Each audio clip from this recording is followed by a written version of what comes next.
my geeks, freaks, and my peeps, welcome back to my YouTube channel. Welcome to my YouTube channel. My name is Cass, and today, guys, we're talking clowns, full moon, stars, fucking ghosts, masterminds, and the messy holidays. So let's just go. Now I've got one thing left to say. Hey, fuck you!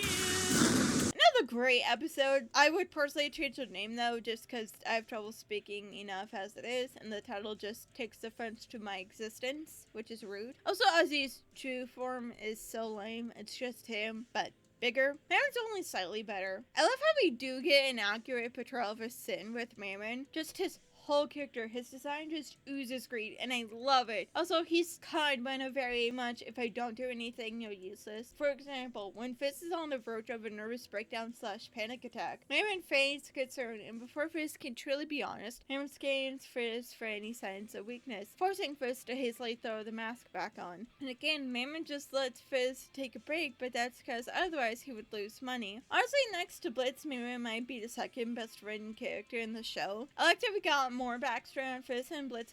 Also, the toxic fan portrayal is so good. Glitz and Glam are good. Clown Bitch had to grow on me though, and I personally don't like the extended version, but personal taste are personal taste. The competition song is hilarious though. Ozzy is being the best partner here and I love it. Again, is he an accurate portrayal? No, but I'll let him slide. Also, the little moment between Fizz and Oliver, the deaf kid, is so sweet, and I like how it's between two disabled characters that the kid reminds Fizz of him. Excited about performing, and when he realizes the hater fan is going to be a problem, he protects Oliver and makes him return to the crowd. 2-minute notice is fantastic, while Stolas is mopping and going, "Woe is me." Blitz is living his best life, not even thinking about Stolas. And finally, phone call between Ozzy and Blitz is amazing.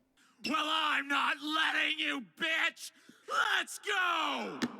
Okay, so I'm not gonna talk about the majority of Full Moon because most of it is a waste of time. So basically, trips get involved with dorks, get into hell. Now, onto the actual point of the episode. So it's the full moon, and that means it's a bang sesh, and for the first time in literally the whole show, Blitz is excited. And Stolas is planning on giving an osmotium crystal to Blitz so he won't need the book. And apparently, Stolas has had this big change of heart and realizes that the arrangement is messed up by fucking time, and had this big emotional arc where he's a grown mature and wants to be a better person. And all this happens in, let me check my notes, one song text that was shown for only a few frames, 2 pages from a book we see once, and asking Ozzy for the crystal.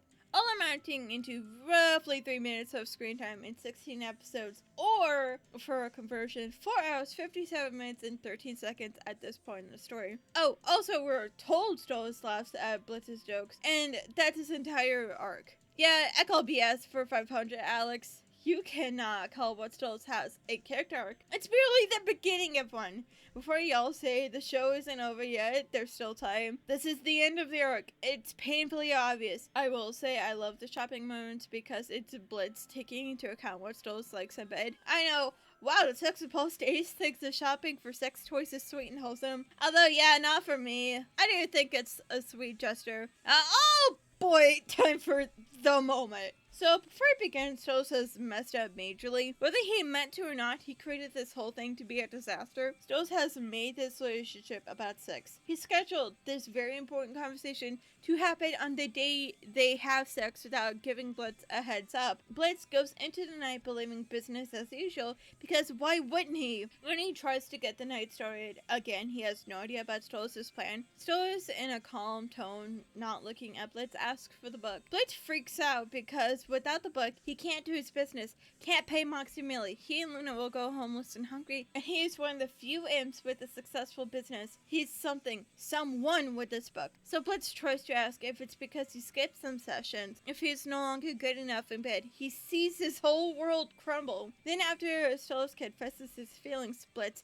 still very confused about what happens, thinks it's just roleplay because, again, Stolas has given no indication before about loving Blitz and has made the relationship only about sex. Stolas, during the opening song, talks about giving Blitz a choice, but he didn't actually want that. He wanted Blitz to utterly love him and say, yes, I want a relationship with you. And instead of explaining and actually giving Blitz a choice, he runs away saying, "The fact that you couldn't believe that I might have these feelings about you, that your first instinct is that it's always about sex." when why wouldn't Blitz? And Blitz calls out Stolas, and Stolas has the gall to say, Blitz, I think so very highly of you. I didn't realize you think so low of me. but what? Let's move on to apology tour before I get an aneurysm. I don't look down on you. How many times do I... When have I ever... Oh, god damn it. This is truly when Stolas just loses me as a character. And is what Blitz doing wrong? Yeah. But in my opinion, it's kind of justified. He's just throwing Stolas' attitude back at him, treating Stolas how Stolas treated him. So, is he an asshole? Yeah, but he's a justified asshole. How does it feel, Stolas, to be degraded and treated poorly? Not great, huh? It's also interesting that when Stolas degrades Blitz, it's cute banter and flirting. But when Blitz does it, it's suddenly gross. Just something I wanted to point out. Also, can't forget this line. I don't look down on you. How many times do I... When have I ever... Just roll tape. Especially that sexy little one there. Yoo-hoo, Blitzy. Ah, my, what good aim you have, Blitzy. And it isn't supposed to be lent out to itty-bitty imps. When isn't it about time, Blitzy? Blitz, if your performance on stage is half as good as it is in bed, you'll leave them breathless. This episode is my favorite Stolas outfit, though. Vraska is also a humongous hypocrite. Vraska, you have no room to talk about hurting Fifi's when you gang raped Moxie. Also, she's meant to be seen as kind and helping people. She just comes off as a pathetic loser. And also, just how did she know that Stolas and Blitz quote-unquote broke up? What? Alright, let's talk about the song. So, I'm just gonna be fully honest. Helluva Boss's songs aren't my favorite. I much prefer Has-Been soundtrack. But this song is just bad. First off, the lyrics are poorly written, and any attempt of Stolas actually questioning his treatment of Blitz are shut down very quickly by Vraska and Tex. Also, why is Tex of all people singing? And of course the relationship meant nothing to Blitz, you idiot. He was being abused. Also, Blitz feeling bad about him lashing out at Stolas isn't inherently bad, because that is the thing abuse victims go through. That's not how it's treated. It's treated as Blitz actually should feel bad about hurting Stolas' feelings. Blitz doesn't owe Stolas anything, and yet he acts like the bigger person, when in reality, he really doesn't. Stolas needs to apologize to Blitz, not the other way around. I feel so bad for Blitz. I personally should Blitz with therapy, and afterwards the M&Ms. Now, let's go fuck some ghosts. Not exactly a shortage of imp assassins and wrath. Reputation is everything. Alright, let the bastardization of Blitz begin. All of a sudden, he's desperately wanting a romantic connection to Stolas. He's now grieving a breakup that wasn't even a breakup. He's a lovesick high schooler who wasted company funds on decorative hour plushies to burn, nearly making the company bankrupt, sending Promoxie to a spiral. Blitz has also locked and barricaded himself in his office watching Ghostbuster parody porn. So, hey Charlie! Millie and Blitz take on the case of a woman who was murdered by a ghost. Millie and Luna finally have an actual conversation, and we finally get some development from Millie. Now she's only as deep as a petri dish. We now see how Millie met Blitz, and it's so good. Millie's very focused on getting the job done. The scene with all the internet Millies is so good. Also, Blitz seeing his mom is very heartbreaking. This episode is the second time we're told that Millie's insecure, but we still don't see that. We get exactly 3 lines from Millie about her not feeling good enough, but we never see this in action. It'd be really cool to see during the fight the infestor demon's words throw her off and affect her. Also, if we got any development outside of her being supportive wife / badass fighter before this point. Also, did Blitz always suspect her? Because he did stalk her and Mox for their 1-year anniversary. Overall, pretty solid episode. You know he means you, right? Fuck me. This episode, in isolation, is fantastic. But in context, it's so bad, guys. It's so bad. First off, Stella's lobotomy continues, and also extends to incest Elsa. So she's never mentioned Stolas' giving his book illegally. but she hates him. Her brother screams at her, saying how they need to hold a trial because of said illegal use of the book. But the trial never mentions the book. The trial is all about Blitz, quote-unquote, taking advantage of Stolas, when it's been the opposite. This whole trial is unintentionally hilarious because this is just how the fandom treats Blitz as a monster when he's far from that. Also, Elsa's plan makes zero sense. He wants Stolas to be depowered and punished, but he doesn't put him on trial and is defending him. The only way that Stolas found this out is by turning the TV at the perfect time. Blitz's call out of the elite is so good, as well as him taking the entire punishment for his team. Now riddle me this, dear viewers. All the sins are there, which means Medius is there. Blitz is essentially Ozzy's employee with the crystal. Strucker is there to give false testimony. Strucker kidnapped both Blitz and Fizzaroli. Fizzaroli has made up and is friends with Blitz again. When it is announced that Blitz will be executed, Fizz frantically texts Ozzy to say something. So you'd think that since Ozzy has a lot of power in this situation, he'd use it to save Blitz. Oh, wait, what are you talking about? He just raises his hand once and never says anything again. Excuse me, what?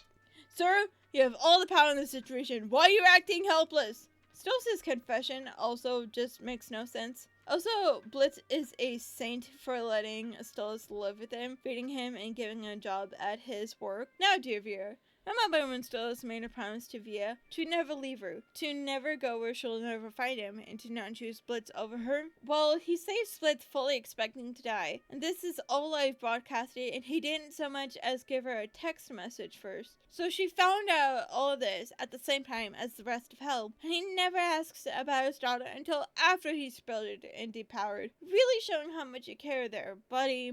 Also, this is the first time that Octavia and Stella interact. Took only 17 out of 18 episodes of the whole show thus far. Also, Mastermind, the song is kind of mid. Again, out of context, it's sweet if not cheesy, but it's just so cringy in context. Also, Stolas finally gets a little salt thrown at him. I'm all for Stolas slander. Alright, let's do... Wasn't my choice. It was your choice. You chose him. Oh dear. Oh dear. This episode. Okay, so I'm gonna kind of gloss over Millie's pregnancy because I'm planning on doing a whole video discussing it and the conversation around it. But I called it after she threw up. Also, the whole episode is just a disaster and a half. There are moments in isolation not worth, but in context they're bad. Poor Blitz has become a shell of his former self. Once refusing to take bull from Stolas, now hangs on to his every word. And Stolas is at his most annoying here. He's gotten fully mask off, or as much as you can when your mask is paper thin. Stolas, I'd shut the hell up. You're lucky that Blitz is jealous enough to not make you homeless. Also, it takes forever to Stolas to actually call his daughter. It takes him a full day at minimum, but easily could have been longer, to actually remember, oh yeah, I have a kid. And why does when Stolas calls Via from Blitz's phone come up on her phone as Stolas? Also, the hilarious joke goes on for way too long. You Will Be Okay is so good, and apparently was planned from the beginning. Baffles me even more that Stolas is portrayed as a good dad then. It's also interesting that we have two women that get cheated on by their gay husbands, and they're portrayed as one-dimensional bitches for being mad about being cheated on. Something to take note of. Octavia is also a very good daughter for trying to give her dad back his meds. Stolas has no powers and is able to beat and test Elsa to a pulp that was supposed to find the fight scene tense. When did Luna get a Wolfia form too? Why haven't we seen this before? Again, why does it exist? And Octavia calling out Stolas is so heartbreaking, which a lot of people agree with. People feel bad for Stolas, and before you say, she doesn't have the full story. You're right, she doesn't. But she doesn't need to. And no, he deserves no sympathy. He has emotionally neglected Via for a while, cheated on her mom, and publicly disowned her by saying he'd rather die for his affair partner than live for his daughter. And here's the thing, Octavia may not know why Stolas cheated on Stella, but look at this from her perspective. She had a good home life. Her parents at least liked each other. Then out of the blue, her dad cheated on her mom publicly with someone from a low status, and her life is terrible. Then she asks her dad if he'd ever leave her, and he said no. Then he goes on live TV to take the blade for the man he cheated with without telling her. So yeah, she's in the right to cut him off for just that. I hear you, but what'd you expect Stolas to do? Let Blitz die?